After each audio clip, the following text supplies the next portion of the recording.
Buntot ng baka for sinabawang oxtail. Sangkap sa oxtail.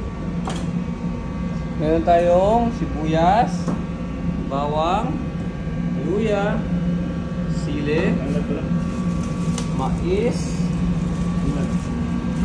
cabbage, at tanglad. Ito na po yung mga sangkap niya. Iniwan na yung oxtail, lalagay na ng pamintang bilog.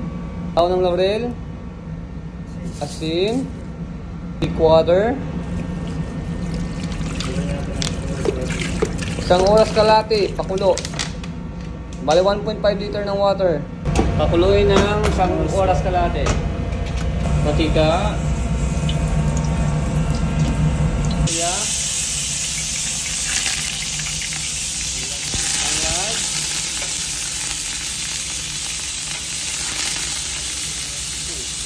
sibuyas,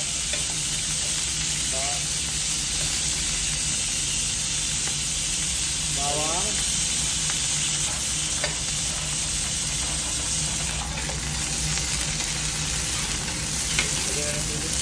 sili, lagyan ng sili,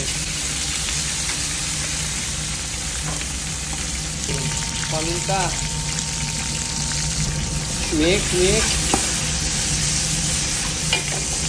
lagyan ng tubig.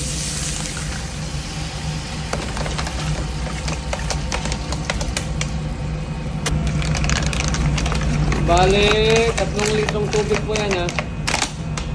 Ngayon, tubig pa. Bale, 4.5 liter lahat ng tubig.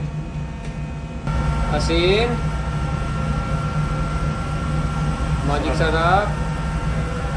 Hintayin natin yung kumulo. Hintayin natin kumulo.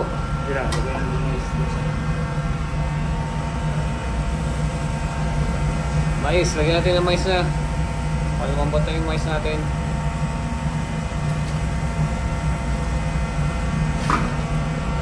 Kumulo 30 minutes.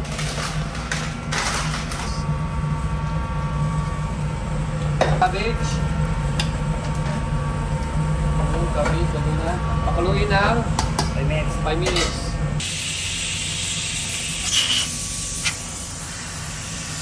Tingnan natin yung itsura niya. Tingnan natin yung oxtail sa sabaw na bigyan natin. Pakuluin ng 5 minutes.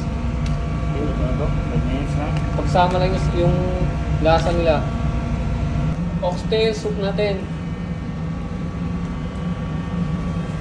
Ilagay sa sobrang lambot mo yan kasi na-pressurize yan, pressure cooker. Ito na yung tinatawag na sabaw baka. Sabaw baka. Wala kayong pressure cooker, pwede nyo lagain ng 1 oras kalahati yung oxtail. Malambot pa rin siya, pero mas malambot yung pressure cooker. Kaya natin ang sibuyas daon. Ito na yung oxtail beef soup natin.